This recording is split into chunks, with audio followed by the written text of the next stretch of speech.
सभी को नमस्कार। आज इस प्लैनेट टॉक सेशन में हम लोग पिछले पूरे एक साल में शिक्षा व्यवस्था पर क्या प्रभाव पड़ा, किस प्रकार से हमने शिक्षा दी, किन चीजों को हमें फेस करना पड़ा, क्या हमें सीखने को मिला, इस सब विषय पर एक ग्राउंड रियलिटी चेक करने की कोशिश करेंगे। साथ में नए सेशन जो 6 to 12 1 से शुरू हो रहा है, इसके लिए हमारी क्या प्लानिंग है, और साथ में सरकार ने शिक्षा शुरू तो की है, पुनः स्कूल की एक डेट भी दी है, और सरकार से क्या अपेक्षाएं हैं वर्तमान में शिक्षा को देखते हुए और क्या सुझाव है, और साथ में टेक्नोलॉजी जो कि अनलिमिटेड रही कोविड के दौरान शिक्षा को पहुंचाने के लिए। शिक्षा नीति में भी स्पष्ट है ई शिक्षा पर, जो इस पर आपको क्या आगे एक्सपेक्टेशन है प्लैनेट स्कूल फाउंडेशन और विद्या भारती उत्तराखंड से। तो इन सब चीजों की हम चर्चा करने वाले हैं इस प्लैनेट टॉक सेशन में। और विद्या भारती उत्तराखंड के पेजेस पर और प्लैनेट टॉक के पेजेस पर जो लोग भी हम लोगों को सीधे जुड़ चुके हैं, उनको भी हम सब की तरफ से नमस्कार। हमारे साथ विवेकानंद विद्या मंदिर पिथौरागढ़ से पूरी टीम जुड़ी है, उनके प्रिंसिपल और कुछ टीचर्स जुड़े हैं। मैं सर्वप्रथम विवेकानंद विद्या मंदिर के प्रधानाचार्य श्री कृष्णवर्धन जोशी जी, वहां से सीधा हम लोगों से जुड़े हैं। एक पहाड़ी क्षेत्र में विद्यालय है, लिमिटेड रिसोर्सेज होते हैं, सब चीजें होती हैं। उन्हें लगभग 12 वर्ष का एक एजुकेशन का एक लंबा अनुभव है, मल्टीपल विद्यालयों से, स्कूल से आपने एक्सपीरियंस देखा है, पहाड़ी शिक्षा को बहुत पास से फील किया है आपने कि किस प्रकार से पहाड़ों में शिक्षा दी जाती है, कितनी वहाँ रिसोर्सेज होती हैं, क्या बैंडविड्थ होती है। आप एमए इंग्लिश बीएड हैं और वर्तमान में आप विवेकानंद विद्या मंदिर पिथौरागढ़ के प्रधानाचार्य के पद पर कार्यरत हैं। कृष्णवर्धन जी, आपका बहुत बहुत स्वागत, अभिनंदन इस प्लैनेट टॉक सेशन में। उसके साथ ही वहाँ के कुछ सीनियर टीचर्स श्री मनोज जी, श्री महेंद्र जी, श्री भूपेन्द्र जी, रविंद्र जी, ये भी सेशन में जुड़े हैं। आप सभी का भी बहुत बहुत स्वागत, अभिनंदन। हम इस सत्र को शुरू करते हैं। पहला प्रश्न सिर्फ इतना है कि कैसा ये पिछला पूरा साल गया, क्या सीखने का मिला, क्या एक्सपीरियंस रहा, क्या मुश्किलें आई पूरे कोविड वेव 1 में 2 में। आपका विद्यालय प्रतिबद्ध रहा शिक्षा देने में, आप कदापि पीछे नहीं हटे। इस मुश्किल परिस्थितियों में भी आपने शिक्षा पहुंचाई, टेक्नोलॉजी से पहुंचाई, विद्यालय चला गांव की ओर, ऐसी बहुत सी मुहिम चलाई। तो अपने पिछले पूरे वर्ष का एक कोई भी अनम्यूट करके एक्सपीरियंस साझा करेगा तो बहुत अच्छा रहेगा जी।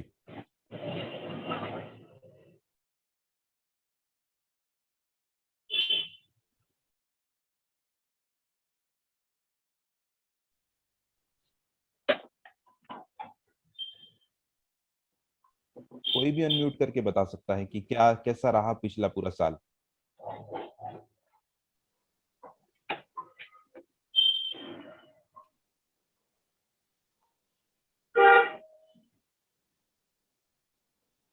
प्रदीप पाठक जी जुड़े हैं क्या? प्रदीप जी नहीं जुड़े हैं भाई साहब। अच्छा, जी, ठीक है। कोई भी मनोज बता पंत जी, सकता है जी। मनोज पंत जी। जी, मेरी आवाज आ रही है? जी आ रही है, बताइए। हाँ जी, नमस्कार। मैं मनोज पंत, शैक्षणिक योग्यता एमए बीएड और कार्यकाल का समय 14 वर्ष हो चुका है जी विद्यालय का नाम विवेकानंद विद्या मंदिर इंटर कॉलेज पिथौरागढ़। जी पिछले सत्र में हमने देखा कि अचानक से कोरोना महामारी फैली देश में, पूरे विश्व में। तो शुरुआत से ही जो भी हमें मार्गदर्शन मिले उसके अनुसार हमने व्हाट्सएप ग्रुप्स बनाए और छात्रों को ऑनलाइन क्लासेस के लिए जोड़ा। हमारे लिए नया अनुभव था, तो हमने छोटे छोटे टुकड़ों में, ये कह सकते हैं कि कुछ आचार्यों को विद्यालय में बुला के प्रधानाचार्य जी ने मीटिंग करवाई और योजना बनाई कि किस प्रकार से ऑनलाइन क्लासेस का संचालन किया जाए। तो हमने व्हाट्सएप ग्रुप्स को रिटन मटेरियल अवेलेबल कराया, वीडियो सेंड की और ऑनलाइन क्लासेस को भी चलाया विभिन्न माध्यमों से। जैसे पिछले सत्र में हमने गूगल मीट से चलाया, और इस सत्र की अगर बात करें, टीचमिंट ऐप, गूगल, और अन्य भी जो भी नई एप्स चली हैं ऑनलाइन क्लासेस के लिए, उनका प्रयोग किया जा रहा है। और जहां तक परीक्षाएं भी ली और रिटर्न वर्क चेक करने की बात है, तो जब भी लॉकडाउन में थोड़ी सी ढील दी गई तो छात्रों को या अभिभावकों को सीमित संख्या में विद्यालय बुलाकर उनके रिटर्न वर्क को, उत्तर पुस्तिकाओं को चेक किया गया। ओके। ये सारी चीजें हुई थी जी। और ग्राम भ्रमण भी किया गया था। वहां जाके छात्रों की कॉपी चेक की गई थी, उनके हालचाल जाने गए थे, अभिभावकों से उनकी पढ़ाई के बारे में तमाम बातें की गई थी। ओके। तो कैसा लर्निंग का कैसा रहा, मतलब अभिभावक का एक्सपीरियंस कैसा रहा, स्टूडेंट का एक्सपीरियंस कैसा रहा? उसमें कोई भी अपना कोई पॉइंट एडिशन जोड़ेगा? महेंद्र जी, आप भी अनम्यूट करके बता सकते हैं कैसा एक पेरेंट्स और स्टूडेंट का कैसा अनुभव रहा, क्योंकि आपने तो बिल्कुल 1-to-1 फील किया है वो। हमारे जो अभिभावक थे, अभिभावकों का बहुत ही अच्छा रिस्पॉन्स था, क्योंकि उनके लिए भी नया था और हमारे लिए भी नया था।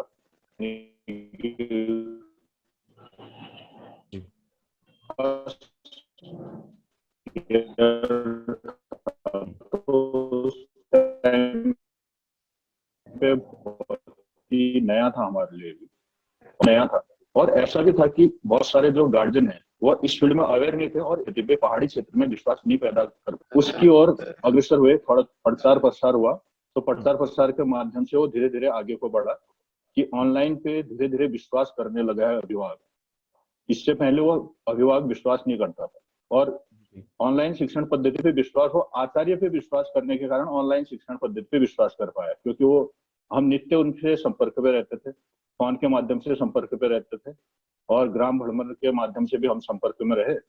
और कई बार स्कूलों में कोई गार्जियन आ पाता था, यानी कि जब ढील मिली तो तब उनसे संपर्क करके और उनको अवेयर करने का प्रयास किया काफी समय तक। तो काफी अच्छा एक्सपीरियंस रहा गार्जियनों के लिए भी, और अभी भी अवेयर करने की काफी जरूरत है।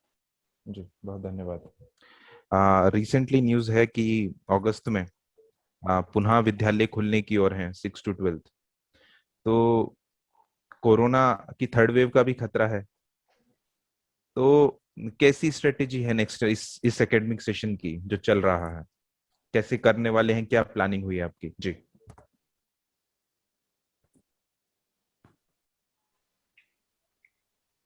नमस्कार। नमस्कार जी, मैं रविंद्र बादल चंद, शैक्षणिक योग्यता MSc B.Ed मैथमेटिक्स, विद्यालय का नाम है विवेकानंद विद्या मंदिर इंटर कॉलेज पिथौरागढ़, और 2012 से विद्यालय में कार्यरत हूँ।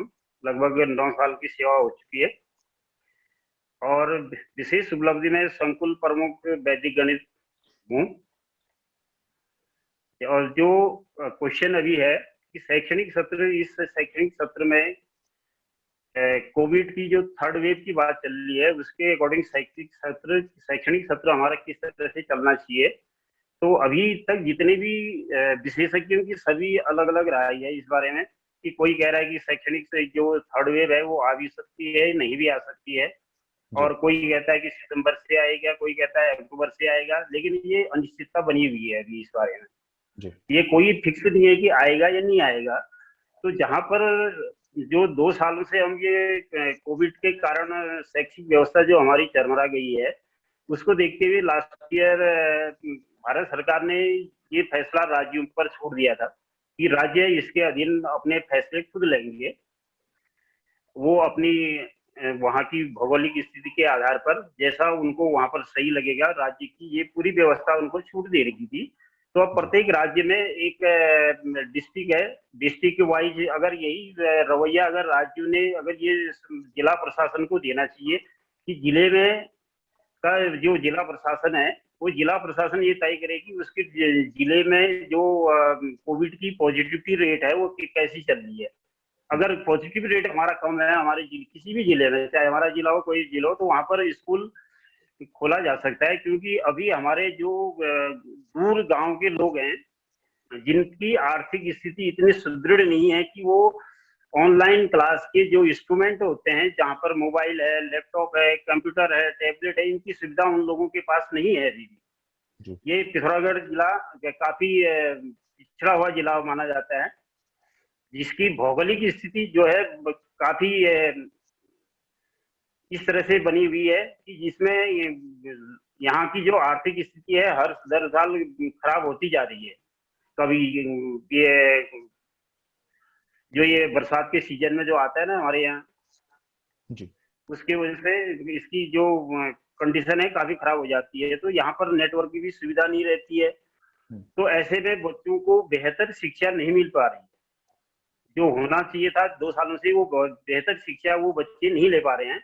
तो मेरा मानना यह है कि जो सरकार ने अभी फैसला लिया है कि स्कूल खोलना बहुत जरूरी हो गया है, क्योंकि स्कूल में बच्चे एक ही शिक्षा ही ग्रहण नहीं करते हैं, जिससे उनकी अदर एक्टिविटी भी कमजोर पड़ गई है। वो इसके अलावा कुछ सीख नहीं पा रहे हैं। बहुत सारी एक्टिविटी हम स्कूल में कराते हैं तो वो एक्टिविटी से एकदम वो छूट गए हैं। तो इसके लिए ये एक तो ये है कि जब हम स्कूल सरकार स्कूल खोले तो कोविड के जो प्रोटोकॉल्स है उन प्रोटोकॉल्स का पूरी तरह से पालन किया जाए और उसमें एक ऐसी व्यवस्था बनाई जाए, अल्टरनेट व्यवस्था अपना कर कि जिससे हम स्कूल में आने वाले सारे बच्चों में भीड़ भाड़ कम रहे। अल्टरनेट व्यवस्था भी जाए, 50-50% का जो रेशियो है और सभी बच्चों पर नजर रख सके, प्रत्येक स्टाफ जो है नजर रख सके बच्चे पर कि अगर किसी बच्चे पर कोई लक्षण इस तरह से दिखाई देता है तो उस पर घर पर ही रह सकता है, उसके अभिभावक से बात करके हम उसे रोक सकते हैं घर में। और यदि पॉजिटिव रेट ऐसे कम रहना बरकरार रहता है तो स्कूल जारी रह सकता है। ये अच्छी एक सरकार ने नई पहल सही पहल कर रखी है कि और वो यदि पॉजिटिव रेट अगर कहीं पर बढ़ जाता है तो स्कूल तो इसके लिए फिर एक ही ऑप्शन है, क्योंकि बच्चों की जिंदगी के साथ हम कोई खिलवाड़ नहीं कर सकते हैं, तो इसके लिए स्कूल बंद किया जा सकता है।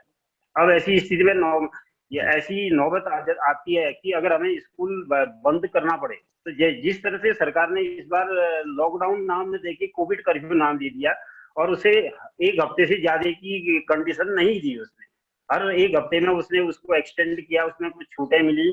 तो उसी के अकॉर्डिंग हमें भी जब इस शैक्षणिक सत्र शुरू होता है, जब ये 1 अगस्त से अगर ये स्कूल चलते हैं तो सरकार ने यही पॉलिसी उसमें भी अपनानी चाहिए कि अगर 1 हफ्ते तक कंडीशन अगर हमारी सही रहती है तो उसको फिर आगे एक्सटेंड करना हो, 1 हफ्ते के लिए और एक्सटेंड करे, फिर आगे 1 हफ्ते के लिए और एक्सटेंड करे। इस तरह से कंडीशन जब सामान्य हो जाती है तो पूरे सही तरीके से फिर हम स्कूल को चला सकते हैं। अगर ये कंडीशन अगर ऐसी नहीं रह पाती है कि अगर हमारे पॉजिटिव रेट फिर बढ़ने शुरू हो गए, अगर स्कूल हमारे बंद करना, इसके लिए लास्ट ऑप्शन यही रहता है कि हमें स्कूल बंद कराया जा सके, फिर लास्ट ऑप्शन यही है कि हम स्कूल बंद करने पड़े। जब ऐसी नौबत आती है तो फिर इसके लिए ऑनलाइन माध्यम शेष रह जाता है। फिर उसके अलावा हम शैक्षणिक सत्र को ऑनलाइन माध्यम के अलावा और हमारे पास कोई चारा नहीं है कि हम उसको आगे बढ़ा सकें। तो इसके लिए हमें एक विद्यालय स्तर से ही हमें एक बेहतर प्लेटफॉर्म बच्चों को देना पड़ेगा, क्योंकि बच्चों को ये ना लगे कि हम स्कूल न जाते हुए भी, बच्चों को ऐसा लगना चाहिए, हमें ऐसा प्लेटफॉर्म दे बच्चों को कि बच्चे को ये लगे कि अगर हम स्कूल नहीं जा रहे हैं तब भी हमको ऐसा महसूस हो उन्हें कि हम स्कूल से ही पढ़ रहे हैं। अब कुछ बात आती है यहाँ पर नेटवर्क की प्रॉब्लम की, तो नेटवर्क की प्रॉब्लम तो लगभग रहता ही है। और उसके बाद अभी कुछ मेरी वक्तव्य में मेरे से ये आ गया था कि बच्चों की आर्थिक स्थिति वाली बात कर रही थी मैंने, तो उसका भी हमारी सरकार ने उसका भी सॉल्यूशन निकाल रखा है कि हमारे जो आजकल के विभिन्न टीवी चैनल्स हैं उन चैनल्स में भी उसने एजुकेशन की पॉलिसी चैनल यूज कर रखे हैं। डीडी नेशनल पर इसका एक फिक्स टाइम पर इसके लिए 1 to 12 के लिए चैनल आते हैं, और हायर एजुकेशन के लिए भी इसमें डीडी ज्ञान दर्शन है जो इन्होंने लॉन्च कर रखा है, और स्वयं प्रभा चैनल है जिसमें सारे इंजीनियरिंग के हाई टेक्नोलॉजी के जितने भी सब्जेक्ट हैं उनकी एक अलग चैनल से बनाए गए हैं, जिसके थ्रू हम क्या कर सकते हैं, इस शैक्षणिक सत्र में बच्चों को आगे प्रोत्साहित कर सकते हैं अगर कंडीशन खराब हो गई दोबारा। तो अभी तो फिलहाल ठीक कंडीशन है। ठीक है, ठीक है रविंद्र जी। विद्यालय जो शुरू हो रहे हैं अगस्त में, उसके लिए सैनिटाइजेशन से लेके सोशल डिस्टेंसिंग, इन सब की किस प्रकार से पालन कराया जा सकता है, ये भी अपने आप में एक बड़ा इसकी स्ट्रेटेजी और प्लानिंग होगी। गवर्नमेंट के लिए आपने बताया कि सरकार ने बहुत से एजुकेशन के चैनल चलाए, बहुत सी गाइडलाइंस जारी की, पर वर्तमान समय को शिक्षा में देखते हुए आप लोगों के कुछ सुझाव हो सरकार के लिए, क्या अपेक्षाएं हैं सरकार से आपकी, अगर इस और कुछ कुछ बता पाए वर्तमान समय को देखते हुए। जी। वर्तमान समय को देखते हुए हम ये अपेक्षाएं करते हैं कि अगर स्कूल नहीं खुलते हैं उसके संबंध में मैं बात करूंगा, क्योंकि जो आज के दिन की मैं बात कर रहा हूँ, आज के दिन की मैं बात कर रहा हूँ, तो हमारे जो ग्रामीण परिवेश है, ग्रामीण परिवेश में जो सबसे बड़ी समस्या है वह है नेटवर्क की समस्या। तो उस नेटवर्क की समस्या का अगर सरकार समाधान कर सके, क्योंकि ऐसा तो नहीं है कि वहां पे नेटवर्क कॉलिंग नेटवर्क है लेकिन ऑडियो वीडियो के लिए नेटवर्क की सुविधा उपलब्ध नहीं, तो उसकी स्पीड को कुछ बढ़ाया जा सकता है तो बढ़ाना चाहिए सरकार के द्वारा। एक तो अपेक्षा ये है कि ऑनलाइन कार्य करने के लायक वहां पे नेटवर्क की फैसिलिटी हो, उपलब्धता हो, इतनी स्पीड हो, क्योंकि एक तो हमारा पिथौरागढ़ बॉर्डर एरिया है। आई थिंक इस कारण से भी यहाँ पे नेटवर्क की जो स्पीड है उसको कम किया जाता है, क्यों कुछ प्रोटोकॉल होता है, कुछ सरकार के भी नियम होते हैं, पता किया था, तो उसकी इस कारण से भी स्पीड कम रहती है।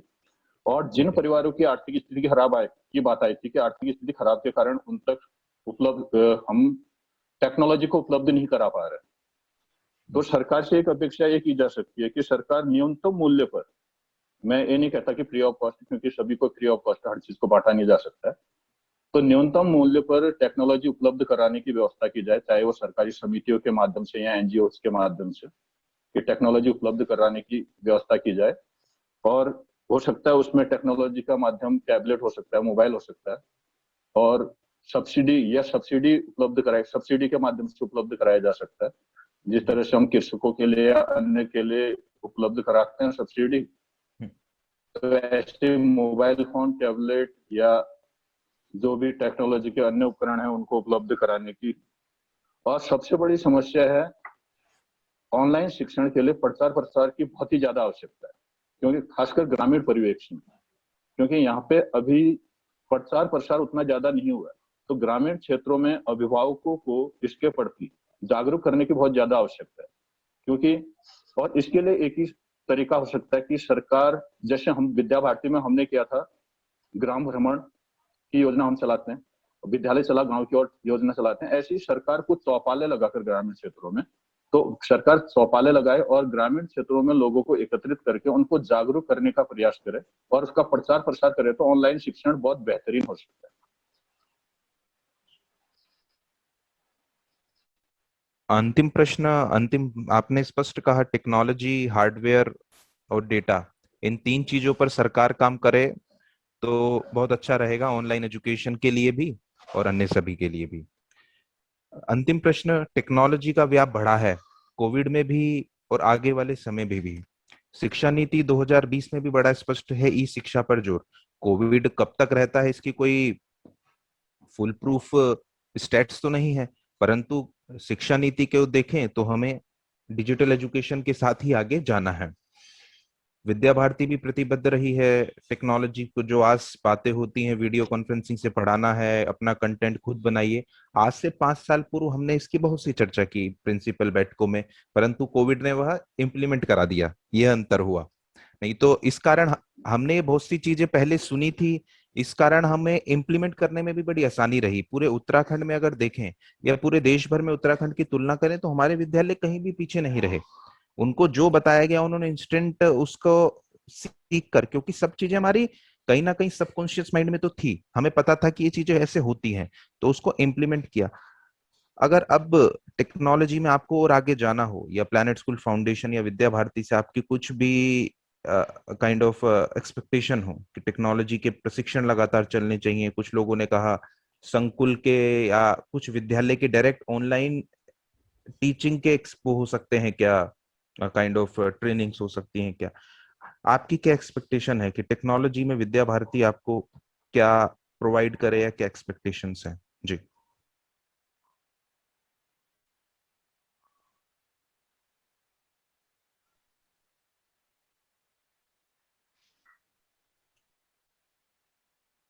हाँ जी, वैसा नमस्कार जी।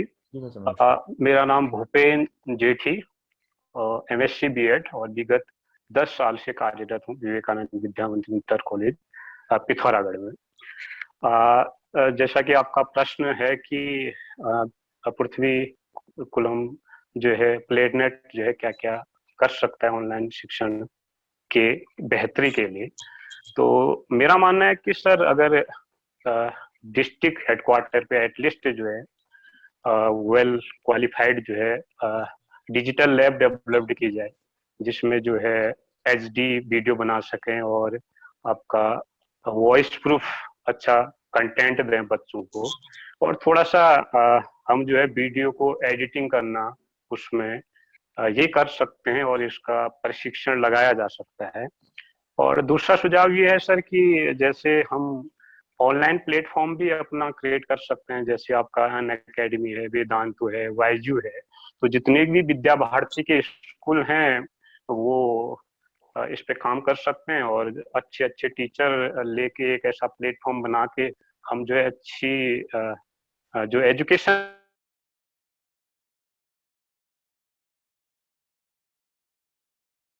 तो वो कंटेंट किसी भी डिस्ट्रिक्ट में या विद्या भारती के किसी स्कूल में भी अवेलेबल हो सकता है। ये मेरा मानना है सर। और दूसरा थोड़ा सा जैसे कि कोविड आया, ये पैंडेमिक कोविड आया, तो थोड़ा सा हम भी जो है एकदम उतने तैयार नहीं थे कि डिजिटली हम कैसे फेस करें। फिर धीरे धीरे हमने जो है खुद करके सीखा।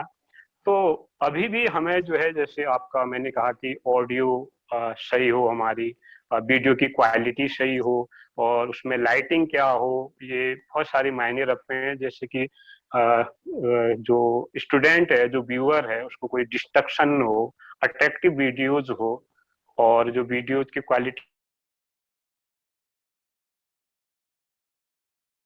देगा। अगर मान लिया जाए विद्या भारती के द्वारा कोई ऐसा ऑनलाइन प्लेटफॉर्म अपना ही डेवलप करें, तो ये मेरा मानना है। आपने दोनों सुझाव दिए, मैं आपको बड़ा अच्छे से बताऊंगा कि इन दोनों पे ही विद्या भारती कोशिश कर रही है। जी आपका जी विद्यालय जी जिला केंद्र में है, प्रधानाचार्य जी से जी आग्रह रहेगा कि जितना जी जल्दी जी एक स्टूडियो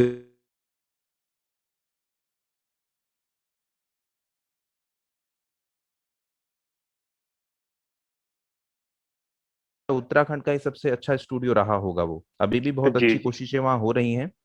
जी उसके ऊपर निश्चित ही हम कोशिश कर रहे हैं कि जिला केंद्र पर अपने एक एक विद्यालय में, खासकर वर्तमान में संसाधनों जी को देखते हुए, कोई ना कोई विद्या मंदिर में हम एक एक जी जी स्टूडियो का सेटअप कर पाए, इसके ऊपर प्लानिंग है। और दूसरा आपने बताया LMS के ऊपर, लर्निंग मैनेजमेंट सिस्टम, जी जी वेदांतु या अन्य अन्य जो भी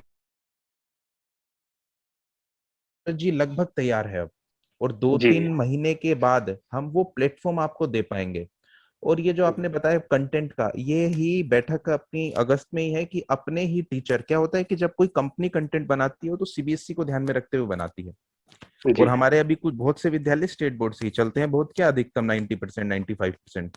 तो LMS के ऊपर भी बहुत अच्छा काम हो रहा है, उसका कंटेंट हमारे टीचर्स ही निर्माण करने वाले हैं, ये भी बड़ा स्पष्ट। अब हम लोगों को भी मतलब केंद्र से लेके क्षेत्र तक ये बहुत क्लियरिटी बनी है कि इस सब पे हम काम कर रहे हैं।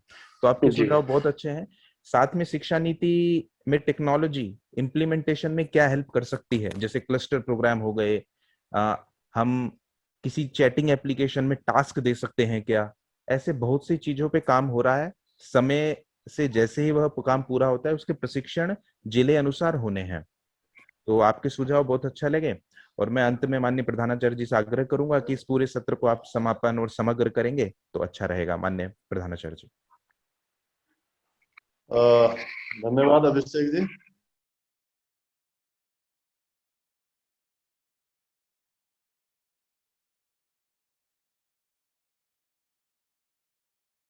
को योजना बनाई और एक विद्यालय, सौभाग्य से हमारा विद्यालय आपने चयनित किया है, और हमारे लगभग सभी विद्वान आचार्य बंधुओं ने, बहुत वरिष्ठ कार्यकर्ता हैं, बहुत लंबे समय से काम कर रहे हैं, तो उनको भी एक प्लेटफॉर्म आपने उपलब्ध कराया। और आप कुछ नया नया करते रहते हैं, ये भी थोड़ा सा हम सब के लिए एक टेक्नोलॉजी डेवलपमेंट के लिए बहुत अच्छा एक माध्यम बना रहता है। इसके लिए आपका कोटिशः धन्यवाद। और अभी का सत्र इसमें कुछ विषय, बहुत अच्छे विषय आपने चयनित किए वास्तव में। शॉर्ट एंड स्वीट कहते हैं जिसको। और वो विषय भी जो है ये, क्योंकि फेसबुक में भी लाइव है तो बहुत जगह तक ये विषय जाने वाले हैं।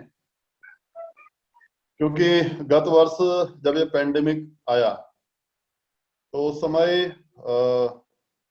हम सबके, एक हमारे ही नहीं, शिक्षा जगत में मैं कहूँगा, विशेषकर जो इंटीरियर और रिमोट क्षेत्र हैं और यहाँ तक कि नगरीय क्षेत्रों में भी, क्या करें, ये थोड़ा बहुत बड़ा प्रश्न था। ये यक्ष प्रश्न था कि क्या करें और कैसे करें और इसका परिणाम क्या होगा, कैसे परिणाम आएंगे। तो सबसे बड़ी चुनौती थी कि भाई विद्यालय बच्चों तक कैसे पहुंचे, बच्चे हैं घर में। तो इस सिचुएशन में क्या था कि भाई नई नई तकनीक के बारे में सुना तो था। पहले हमारा विद्या भारती में अनेक वर्षों से ये विषय है, क्योंकि शिक्षा में भी है, तो शिक्षा में तकनीक का प्रयोग, ये आपने भी बताया अभी अभिषेक जी ने, 5 वर्षों से ये विषय चल रहा है और तकनीकी आधारित शिक्षा इसी से निकल के आया। तो इसको हम सुनते थे, करते भी थे। एक मतलब इस हिसाब से नहीं करते थे कि भाई इस प्रकार की महामारी आएगी और हमें ऐसा ही करना पड़ेगा, हम इसको करने के लिए बाध्य होंगे। लेकिन ये विषय था, ये विषय बहुत समय से चल रहा था। तो गत वर्ष जो है इस पेंडेमिक ने कम से कम ये तो सिखाया कि बच्चों तक विद्यालय कैसे पहुंचे। और इसमें नया नया उपक्रम था, तो लेकिन धीरे धीरे नेट के माध्यम से और भी विशेषज्ञों के माध्यम से और लोगों से पूछ कर भी और इधर उधर जान कर भी, और लोग क्या कर रहे हैं, कैसा कर रहे हैं, सुन करके, देख करके, ये सब चीजें एक ऑनलाइन शिक्षण का एक प्लेटफॉर्म तैयार हुआ विद्यालय स्तर पर।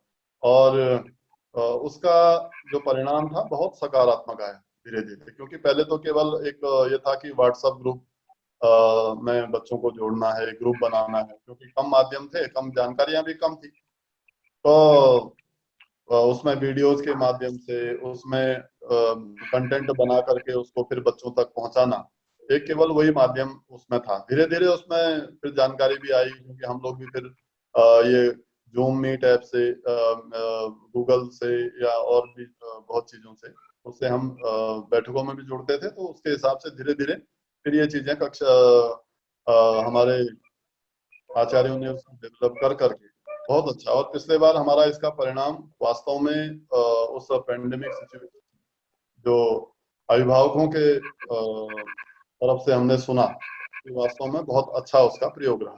फिर अभी बीच में आचार्य जी बता रहे थे कि अनेक उपक्रम विद्या भारती चलाती रहती है। तो उसमें जैसे विद्यालय चला गांव की ओर है, या फिर थोड़ा अगर ढील हो गई, सब थोड़ा कम उसका स्प्रेड था, तो हमने अभिभावकों से मिलने का प्रयास किया, तो विभिन्न प्लेटफॉर्म पर मिलने का प्रयास किया, ऑनलाइन भी किया और आभासी भी किया और फिजिकली भी किया। तो इस प्रकार से बहुत उस बीच में हमने विद्यालय में लगभग 3 सम्मेलन भी हमने कराए पिछले बार, जब ये थोड़ा सा समय अच्छा हो गया था। तो उसमें हमने प्रत्येक अभिभावक से जानकारी प्राप्त की, भाई कैसा रहा आपका अनुभव इस मामले में। तो वो सब एक संतोषजनक अनुभूति हम सबको प्राप्त हुई। लेकिन फिर जब विद्यालय खुले, फिर अभी अप्रैल में फिर वही स्थिति इस सत्र में आई है, तो उसके बाद से विद्यालय बंद हैं। तो क्योंकि अब जानकारी हो गई थी, अब हम इसके लिए थोड़ा सा हमारा माइंड सेट लगभग तैयार था। तो उसके लिए फिर अनेक से अभी एक टीचमेंट ऐप उसमें भी प्रयोग हो रहा है, और उसमें बहुत सी टेक्नोलॉजी में, इतनी अच्छी टेक्नोलॉजी है उसकी कि उसमें आप रिकॉर्डिंग कर सकते हैं क्लास को, और बहुत चीजें हैं।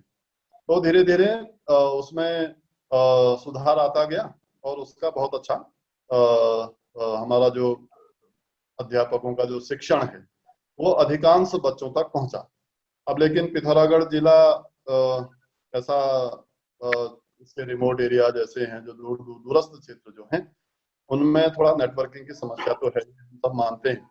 क्योंकि अभी मान लिया 40 बच्चों की क्लास रहती है तो 100% उपस्थिति नहीं हो पाती है, ये कुछ नेटवर्क इश्यूज हैं। तो इसमें भी बहुत से सुझाव हम सबके बीच में आए हैं आचार्यों के माध्यम से, तो उसको देखेंगे। वो कुछ हमारे पक्ष का है, कुछ हमारे सामने वालों के पक्ष का है, तो वो देखेंगे। अब इसमें कुछ ये सब चीजें गत वर्ष से हम हमारे सामने है लेकिन इसमें कुछ कमियां भी हैं, कुछ डिमेरिट्स भी हैं इनमें। जैसे बच्चों को व्यवहारिक ज्ञान है, तो बच्चों को जो व्यवहारिक ज्ञान होता है वो मुझे नहीं लगता है कि बहुत ज्यादा घर में रह करके एक पर्टिकुलर घर में कैद रह करके, वो शायद उसमें थोड़ा कमी आ जाती है। और एक जो मैटर ऑफ डिसिप्लिन है उसमें भी थोड़ा सा हम देखते हैं कि वहाँ भी थोड़ा कमी रहती है। मानसिक स्वास्थ्य और अपने वास्तव में शारीरिक स्वास्थ्य, इसका भी बड़ा प्रभाव पड़ता है बच्चों में।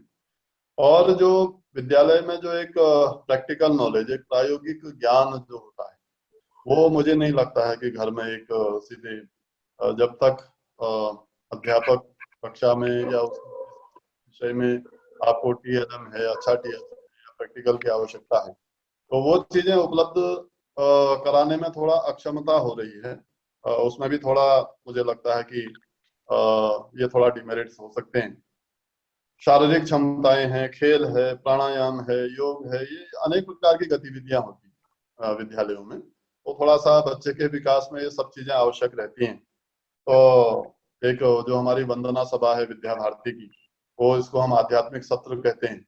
एक बहुत बड़ा संस्कार पक्ष का निर्माण करने वाला वंदना सत्र हमारा रहता है, तो उसका भी एक अभाव बच्चों में दिख रहा है। क्योंकि मैं आजकल, क्योंकि थोड़ा ढील भी है और अभिभावकों का आना जाना हो रहा है, तो दो चार अभिभावक ऐसे करके प्रत्येक कक्षा से आते हैं विद्यालय में मिलने के लिए, और उनसे जो अनुभव, उनसे बात करके जो अनुभव प्राप्त हो रहा है, तो सब जगह मुझे लगता है कि हर अभिभावक जो है वो कहीं ना कहीं से थोड़ा बच्चों से परेशान है।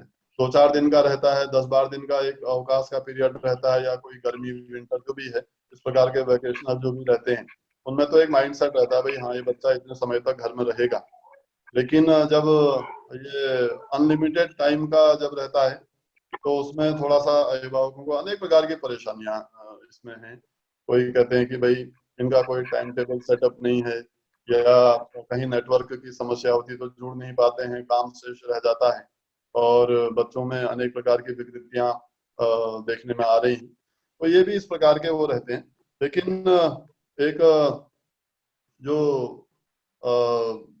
कक्षा में और विद्यालय में जब छात्र छात्राएं आते हैं, तो उनका एक अलग वातावरण रहता है, वो हम सभी जानते हैं। लेकिन अभी शिक्षा को घर तक पहुंचाना है, बच्चे तक पहुंचाना है, तो जिस प्रकार के भी माध्यम हम सबके सामने समाज में उपलब्ध हैं, उन सबका बखूबी इस्तेमाल करके कम से कम बच्चों को एक ऐसे माध्यम शिक्षा दी जा रही है, और बच्चे अच्छा, बहुत अच्छे रिस्पॉन्स, बहुत अच्छा काम बच्चों ने किया है, जो हमको कॉपियां देख करके अभिभावकों के माध्यम से वो हमें सब मिल रहा है। और आने वाले समय में अभी विद्यालय, अभी दिन में समाचार हमने सुना, देखा कि भाई 2 अगस्त से विद्यालय खुलने वाले हैं, तो उस कदम का भी स्वागत है। और पिछले बार भी जब खुले थे तो उसकी भी बहुत अच्छी तैयारी विद्यालयों ने करी थी, इस बार भी करेंगे। और जो भी प्रोटोकॉल्स गवर्नमेंट के तरफ से और हमारे संज्ञान में जो भी है, उसके उससे हम विद्यालयों को बहुत अच्छे सुनियोजित ढंग से अच्छे वातावरण में विद्यालय देंगे, ताकि एक हाइजीनिक वातावरण विद्यालय में बने, बच्चों के स्वास्थ्य के लिए भी, अध्यापकों के स्वास्थ्य के लिए भी, जो विद्यालय में आते हैं उनके लिए भी एक अच्छा सुखद वातावरण विद्यालय में बने। ऐसा प्रयास हर विद्यालय का है, हमारा भी है, और इसमें हम आगे बढ़ेंगे। बहुत धन्यवाद कृष्णवर्धन जी, आपने पूरे सत्र को एक समग्र किया और अपनी स्टार्ट टू एंड सभी विषयों को क्लियरिटी करते हुए बताया कि किस प्रकार से आप प्लान करते हुए आगे बढ़ने वाले हैं। आप सभी लोगों का इस सत्र में अपने ग्राउंड की रिपोर्ट, जो क्योंकि आप सीधे 1 to 1 जुड़े हैं काम से, आपने पूरी एक रियल लाइफ एग्जांपल्स के साथ हमें बताया। इस सत्र में आपका समय देने के लिए पुनः धन्यवाद। नमस्कार। बहुत बहुत धन्यवाद।